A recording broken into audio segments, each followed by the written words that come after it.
So hello everyone, ayan po si Lucky, nagintay sa kanyang pagkain. So ako ngayon ay gagawa ng DIY na pagkain nila para sa kanilang kalusugan kasi kailangan nila ng bitamina sa ilang katawan, no? No, hindi lang pwedeng cat food lang lagi sila.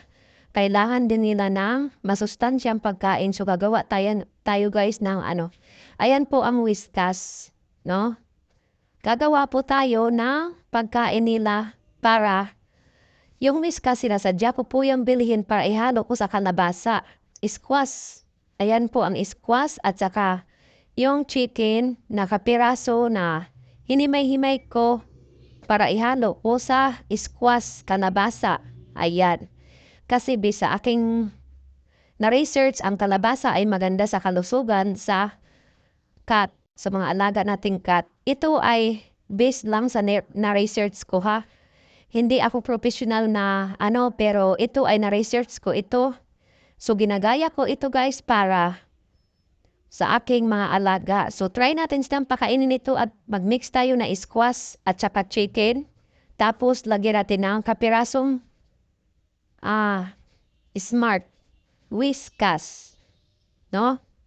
Yung whiskas na yon ay chicken with rice and carrots ang mix nun.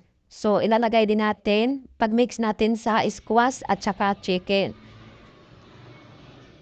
So, sa dulo ng video ko guys, ay makikita nyo dyan kung kumain ba sila or hindi. So, ayan po, lagyan natin ng kapirasong good for the heart. Yung whiskas na yan, ayan, si Lucky nag-iintay na. Ano-ano na si Lucky kasi nakakaamoy na siya sa sobrang bango kasi yan guys, kaya sinasadya kong ihalo sa kalabasa squash. Ayan si Imaw, nag-iintay din yan. So, ang time natin ngayon ay 12 PM.